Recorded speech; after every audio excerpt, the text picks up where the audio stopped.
Okay, so tuloy natin yung paggawa ng gear profile. Delete lang natin itong mga to.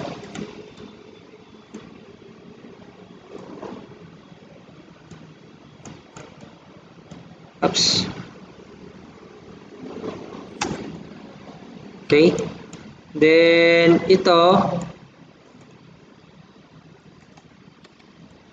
Delete din natin to. And then, tanggalin na rin natin to.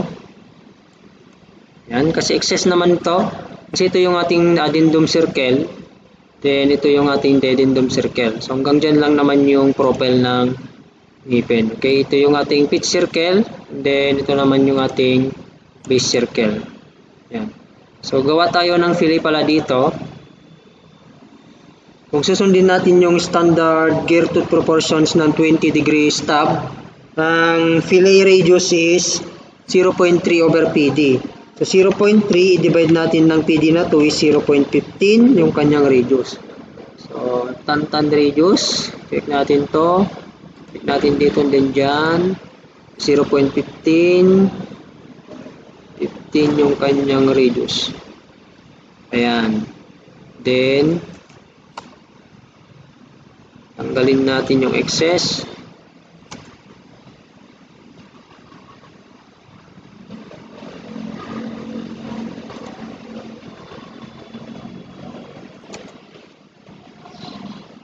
Okay, so ito na yung nangyari. So ito na yung fillet. I-join na lang pala natin to. Ayan. Then ito, i-join rin natin. Yan. So yan na yung profile ng isang side ng ngipin. Okay? Ngayon, i-copy natin ito. Copy natin. Yan. Okay? And then, i-drawing natin yung kabilang. Or yung yung ngipin, yung other side ng isang ngipin. Okay? So, based dito sa problem, ito ay 14 tooth, no? 14. Okay, saan na yun? Yan. So, rotate natin ito ng ilang degrees ba yan? Rotate natin ng wait.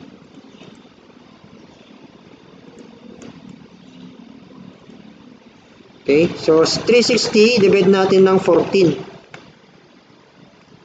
So 25.714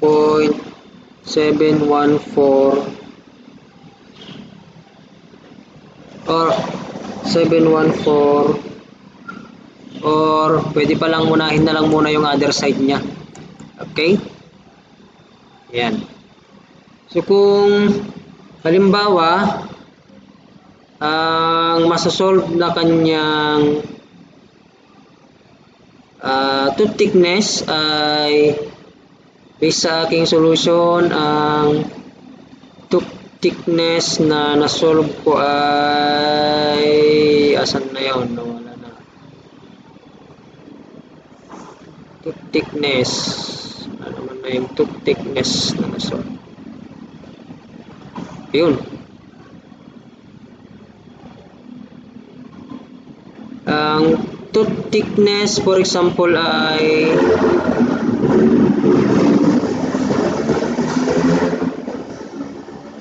ano naman na? Yung tooth thickness is yung na-solve is 0.7068 yung tooth thickness, no? 0.7068. Now, kung babalikan natin yung yung geometry. Okay, so kung babalikan natin yung geometry, for example, ayan, meron tayong ayan.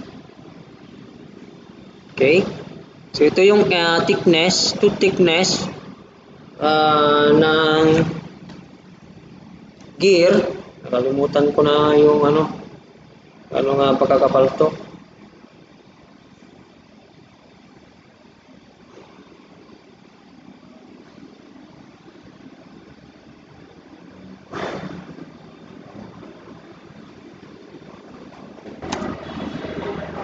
Okay?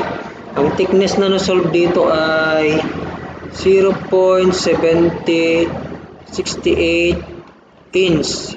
Ito naman, ang radius naman ng ito yung radius ng pitch circle diameter, which is 3.5 inch. And then tawagin natin ito na yung angle subtended is theta. Okay? So kung babalikan natin yung geometry, meron tayong formula dito. So halimbawa ito ay S, ito ay theta, ito naman ay radius. S is equal to R times theta. Pero yung theta mo dyan is naka radians. Okay? So kung sasolve naman natin dito yung theta is equal to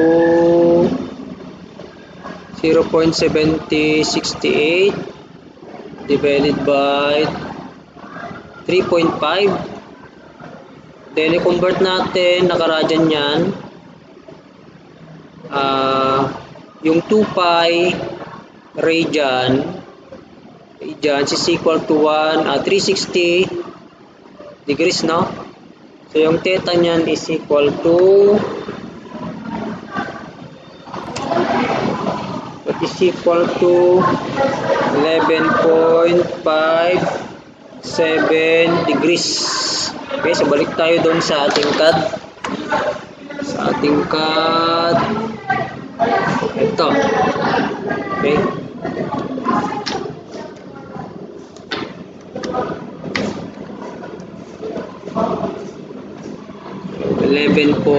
.57. I-copy ko lang ito muna. Ay, mirror na lang pala, mirror ko lang to, gawa ako ng guide line from the center papunta dito sa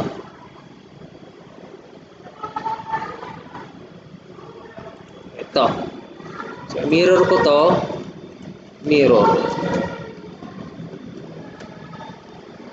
then mirror line, tapos yan, source subjects, no. Then ito i-rotate ko ng 11.57 degrees. 0.57. Ayan. So na siya. So yun na. So yan na yung ating ngipin, na buong ngipin na yan. Okay? Then i-delete ko na rin pala to. Ito. Nang mag-delete ayaw, baka hindi nakakonect, ayaw. Anyway, gawa na lang ulit tayo ng circle.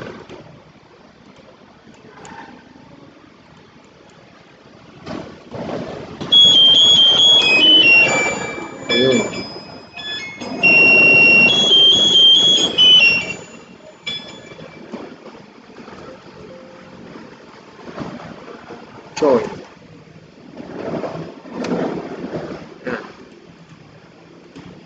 Join. Ayaw ma-join.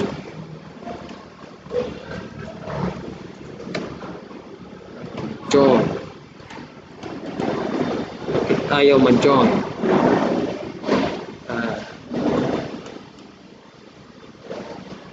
Anyway, sige. Ano na lang natin to. Thickness niyan, parehas natin yung thickness. Okay, so bali ito na siya. Then i-rotate na lang natin ito ng rotate to. I-ari na lang pala natin, no. I-ari na lang natin to. Right. Ng polar. Polar tayo. Ito yung ating base point. Items is 14. Ayun. Okay, so yan. So bali naka ano na tayo. Then delete na lang natin tong mga to. Ay, nawala. Bakit nawala? Nawala. na lang ulit tayo ng circle. Kulay green. Tapos 0.30. Circle. Yun, and then tanggalin na natin to. Itong mga to. Ayan. So yan, nawala na yung mga yon, and then tanggalin ko na rin to. Okay, so meron na akong gear na 14 to 2 diametral pitch. Okay? Ayan, so in your case, gagawin nyo yan ng mano-mano without using CAD software. Okay? So, paano ba i-drawing yung other side? Okay? So, gawin nyo, kuha kayo ng plastic siguro, then sundan nyo yung ito. Ayan, sundan nyo yan. Ayan.